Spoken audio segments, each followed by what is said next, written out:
Frequency Podcast Network. Stories that matter, podcasts that resonate. So we're into the holiday sales season, and that means employers at the retail level are hiring. It's the seasonal hiring spree that we see at this time of year. And some of the indications point to a little bit more of a robust hiring climate for Canadian retail. Up a little bit from the previous years. Of course, the economy has gone through some tumultuous times, to say the very least, over the past couple of Christmas and holiday sales seasons. But things are looking a little bit better. But what does this indicate for the broader state of the economy? If it's part-time jobs that are being filled, you kind of want to hear more about full-time jobs. So is it good or bad or indifferent? To talk about the state of the broader economy and the hiring trends, I'm joined by Brendon Bernard, senior economist at Indeed Canada, on today's In This Economy. Brendon, how are you? Great. Thanks for having me. Yeah, so what are we seeing right now? A little anecdote off the top. My oldest daughter was applying for some jobs, again, just retail. And, you see these postings come in, and it says right on them, seasonal. So you figure it's for the Christmas rush and get the malls all busy. But she got there, and there were probably 100 to 200 people in line ahead of her. And this is for a big-name retail chain. She didn't end up getting the job, but, it just kind of indicated to me that, yes, there are jobs out there, but the job market is still very, very difficult. Absolutely. So at Indeed, we track this every year. The number of job postings explicitly advertised as seasonal that start ramping up September every year, and they kind of typically peak around the second half of October, early November. And this year, those seasonal postings are up a bit from a very weak 2024. So we looked at the start of November, they were up about 12% from the same period in 2024. 2024, though, was down substantially from 2023 and especially 2022, when the Canadian job market overall was quite hot. So we've got a little bit of a bounce back this year, but not one to write home about. We're still down from those kind of previous levels, even in 2023. So slightly more robust hiring, but in a weaker job market overall. The best barometer for the overall health of the labor market is what the overall unemployment rate is saying. Most recently in October, it was at 6.9%. That was up from 6.6% a year earlier. That's not a huge change year to year, but it's one where the trend has been gradually deteriorating over the past few years, and kind of fitting with that story of that surge of applications. We see a bit of an uptick in seasonal hiring appetite this year. Job seeker interest in seasonal searches is also up. It's been rising over the past few years as the job market has gotten a bit weaker. And so definitely not an easy time to find these temporary roles, even though the market's a bit stronger than last year. Well, you mentioned the headline unemployment rate at 6.9, but youth unemployment's way above that. And when we're talking seasonal, I'm guessing that's kind of the age demographic that a lot of those jobs fall into. I think it's a mix. I wouldn't just put youth in that box. There are folks across the age spectrum looking for some temporary work over the holiday season, especially in the context of the current job market, where you're absolutely right. Youth have been noticeably hit by the weaker labor market over the past few years. But there are job seekers in a lot of different circumstances who are finding conditions difficult. One group we see is in the middle age cohort, the 25 to 54-year-old cohort. We're seeing a greater share of that population in long-term joblessness, people who've been out of work for over 6 months, kind of also fitting with what we're seeing among youth, that just landing new jobs over the past few years has gotten tougher. And so I think we could see folks in a lot of different circumstances looking for those roles. But you're absolutely right. Youth are definitely highly represented in the retail sector. The retail sector, the customer service sector, these are the main areas of the economy looking for seasonal workers at this time of year. And just to put some numbers on the youth numbers, we mentioned 6.9% unemployment overall. Youth unemployment rate in October was 14.1%. Roughly double the headline rate. And one where kind of, if we compare to historical precedents, the overall unemployment rate, 6.9%, it's not terrible by previous standards in the 2010s or the aughts. Among youth, we're now closer to sort of like really weaker levels, kind of in more downturn periods of the economy. And even that youth number, that 14.1%, it's probably understating the weakness in the youth job market, because to be unemployed, you have to be actively looking and available for work. And there are lots of youth who've just stopped looking for work in this weaker job market. What does this tell us, though, about the overall state of retail? And when I say retail, I'm not just talking about, clothing stores or shoe stores or what have you. I'm talking about the, coffee shops and everything that would fall under that umbrella. But this year, let's face it, you've had the Hudson's Bay Company go out of business. Earlier in the year, it was PV, the farm equipment store. That was a pretty big retail shutdown. There's been several smaller ones along the way. So the pace of hiring's up a little bit, even though you lost some pretty big employers in the system. So is it kind of balancing out, or what? Or are these retailers just saying we can do the same with maybe fewer people? Well, so I would point out first that, we're tracking hiring intentions.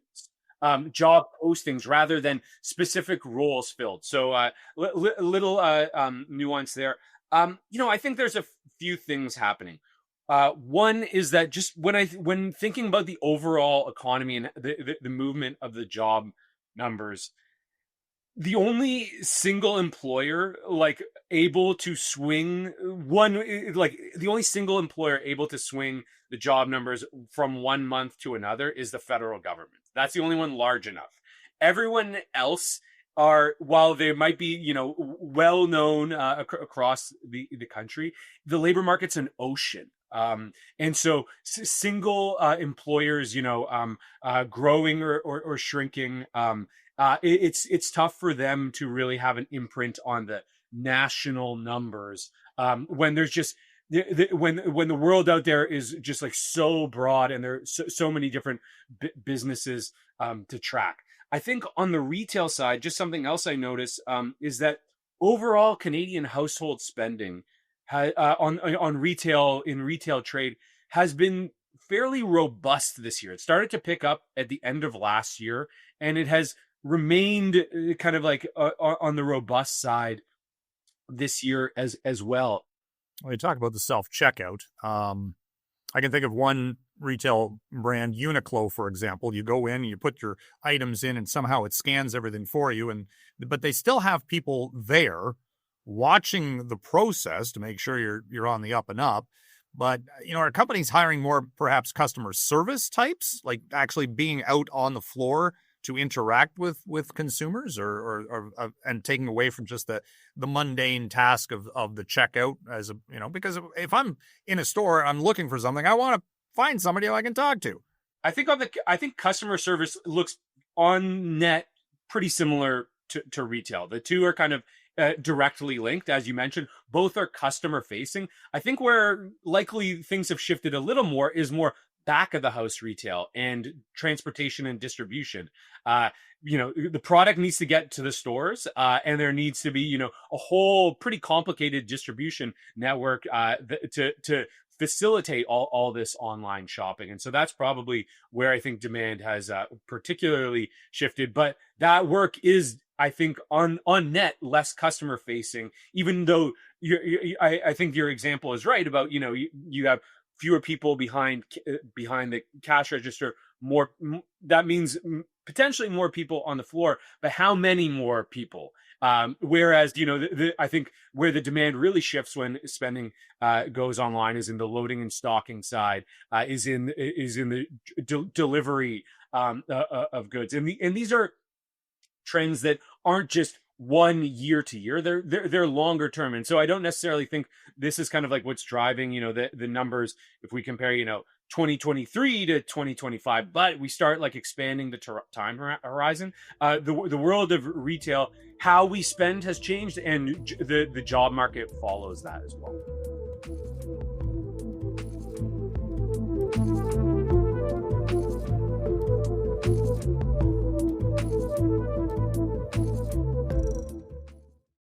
can't make the most of your data if it's stuck in different silos. If it's scattered across the cloud, on-prem, and with your apps, then it's hard to access, hard to work with, and increasingly expensive. Now you can see it all and manage it all from one place. Welcome to Data Done Right. You can start managing your data, not your infrastructure. It's unified, simple, secure, and it's only with the Pure Storage platform. Get started at purestorage.com. How would you compare the winter seasonal hiring trends to the summertime? Because they're, obviously the universe of jobs available when you're talking about outside work, is much different than what you get in the wintertime. Is it a bigger marketplace then? Summertime is a way bigger deal, and not just because of changes. There's so much work to be done outside Canada, obviously, and especially in certain parts of the country. The type of work you can do in summer is not all. You can't always do it all year round, and so the summer job market on net is a much bigger deal, and it's also a bigger deal because labor supply changes more in the summer than in the winter. You have just massive numbers of young people, particularly, who are out on summer break for school. We see Right. It starts in May with the university and college students, and then June the high school students join, and so every year there's a huge jump in the number of workers in the over the summertime that falls back again in September. Things I think when it comes to household spending, retail patterns, that might be a bit different.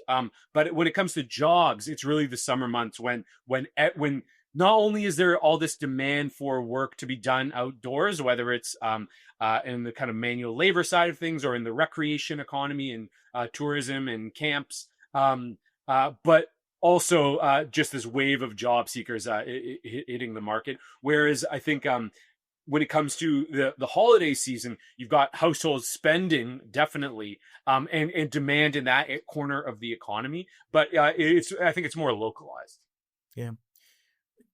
Would you have any advice for a job seeker in today's marketplace? In as much as you see the posting, you send out your resume, your application, but you're part of this wide universe that's probably being scanned possibly by AI at this point for certain key phrases, words, what they're looking for from a qualification standpoint. Dating myself, back in the day, you'd actually go and physically meet with somebody, drop off a resume, the face-to-face contact. That's how I got my first job as well. And I would argue that in today's job market, that is a major impediment for actually finding work, because you can't go, other than just the printed paper, printed word in this case, actually sell yourself and show what you got, as opposed to, and a way to stand out from others. Yeah. So I think there are absolutely challenges with that, but at the same time, just some context, the job market, including for youth, was quite strong just in 2022. Coming out of the pandemic, there is a real cyclicality to this that really changes the game. Where we had brutal times for the Canadian labor market back in the hand in your resume in person days. The entire first half. Oh, totally. It goes. Certainly it's tied everything to the economy. If the economy's weak, it doesn't matter. The entire first half of the 1990s was, which is a bit before my time. So I can just look at the numbers.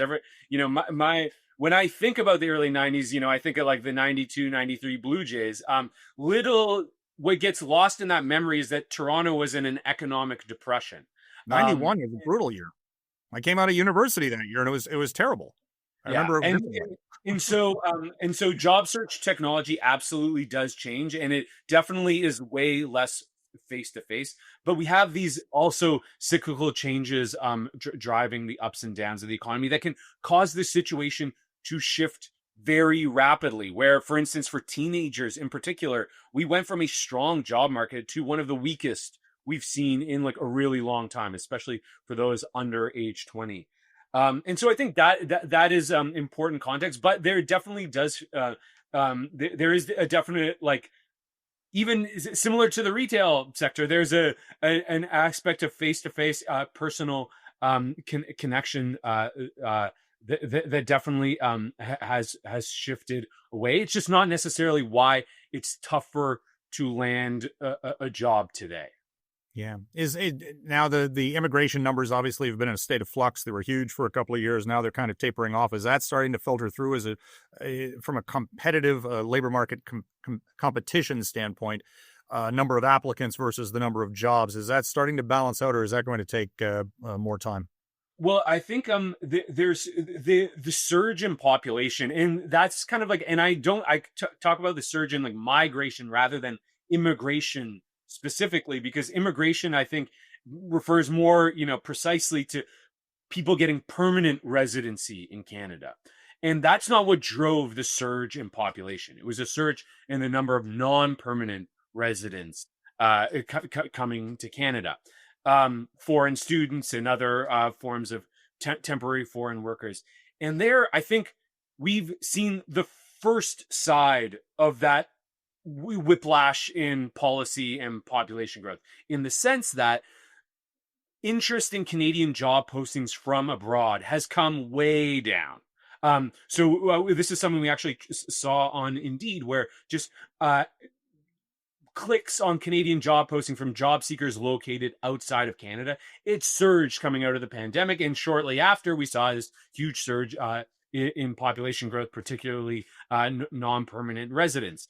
That job seeker interest from abroad has come way back down. And so that is the kind of first phase of the sort of changing migration numbers to Canada. Where things are still a little bit up in the air, though, is among folks already here on expiring work visas or student visas.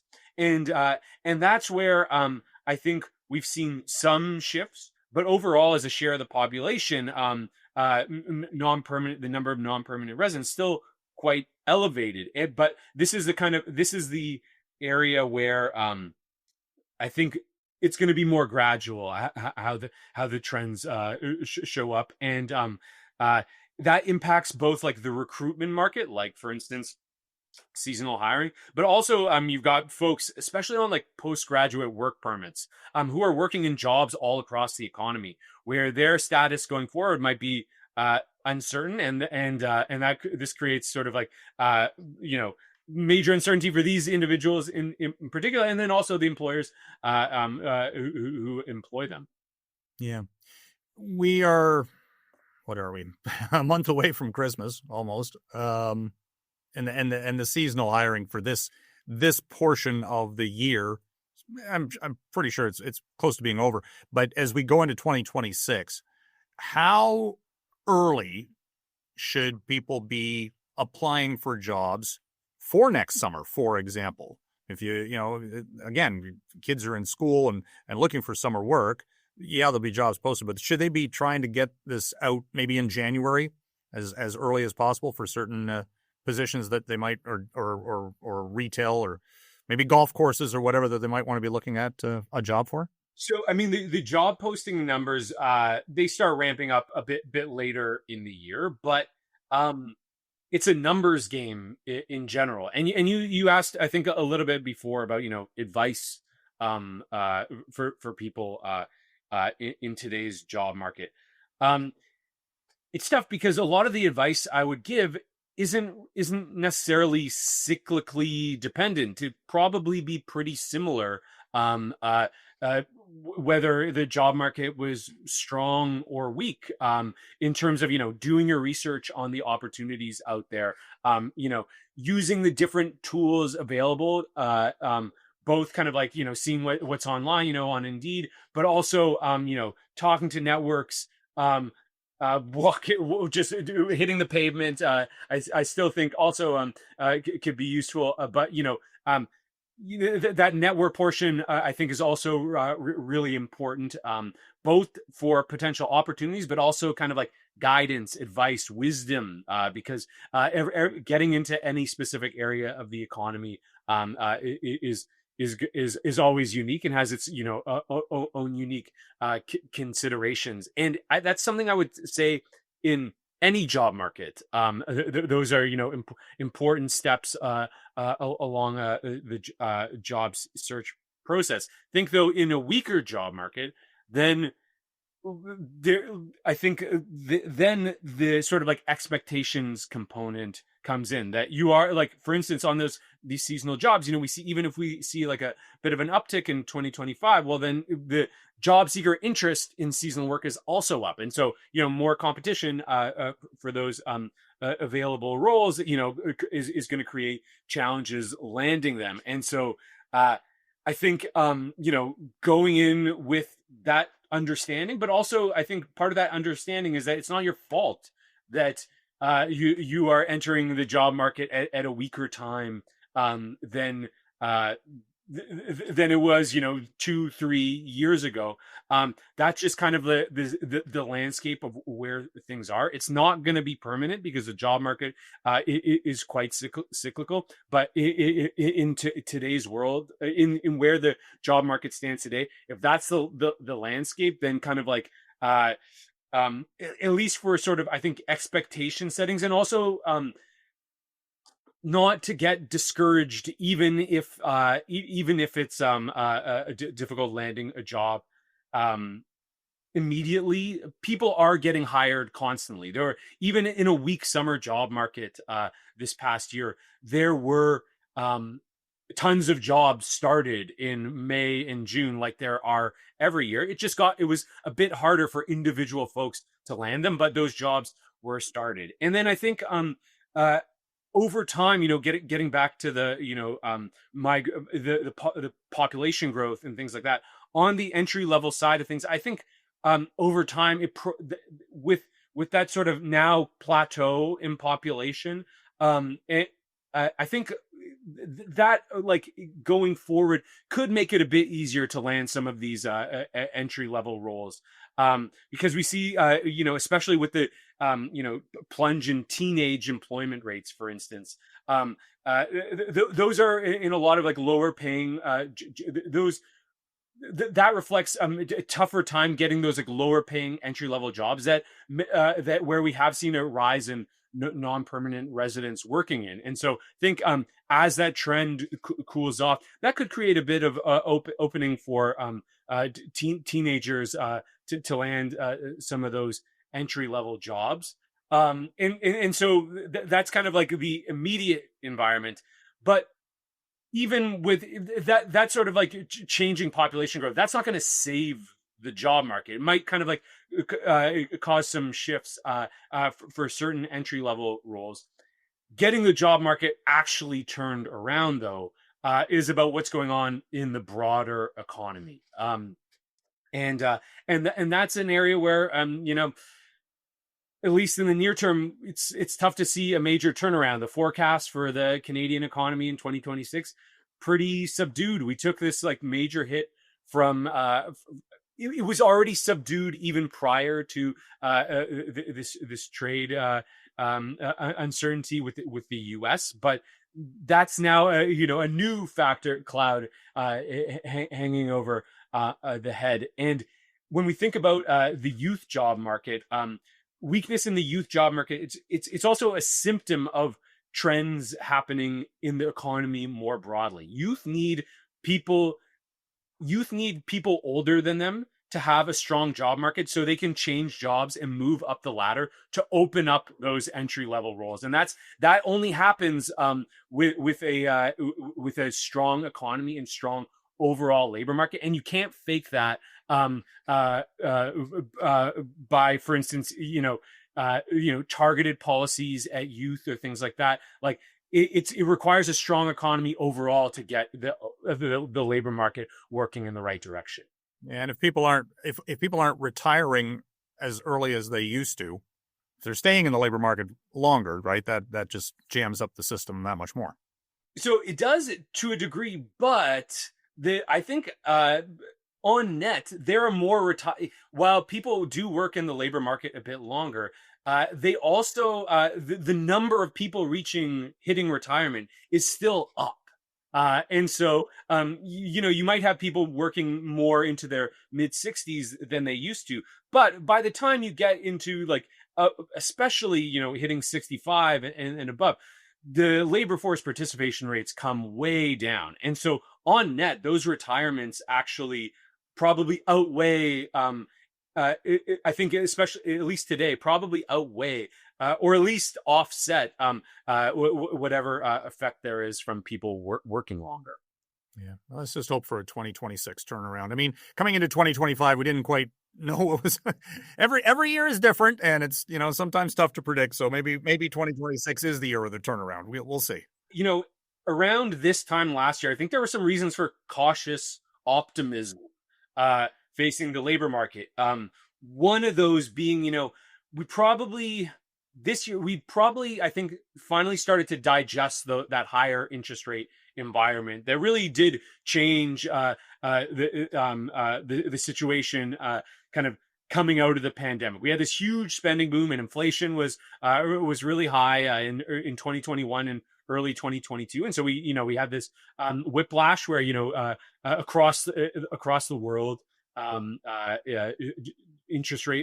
Central banks raised interest rates, rates jumped, and this caused a shifting of expectations. All of a sudden, different plans had to be reassessed for a higher rate environment. But it seemed like through by the end of 2024 that probably a lot of those impacts, we'd kind of readjusted and now ready to get back on track. And now we have this new shock hitting the system where it's in terms of the actual tariffs on Canadian goods, quite concentrated in certain areas, the auto sector, the steel and aluminum sector. But there's just an overall sense of uncertainty around, just across businesses on what is the future access to the U.S. market going to look like, which I think it doesn't just necessarily show up in the areas that were hit by tariffs this year. I think there's a cloud there where we're still waiting to see, what is the actual direction of the trade relationship gonna be long term. And maybe if we can kind of get some clarity on that, then the economic situation can get on a stronger footing in 2026. But we're still waiting. Yeah, get small business back in gear. Listen, we're out of time. Thank you very much, Brendon, for joining us. Thanks for having me. That was Brendon Bernard, senior economist at Indeed Canada. That was In This Economy. If you have any thoughts on this conversation, be sure to send them to us. My email address is mike.eppel@rci.rogers.ca. On social, I'm at Eppman, EPPMAN. Don't forget to comment, share this episode with a friend, and listen to all of our Frequency podcast content. I'm Mike Eppel. Thanks for listening.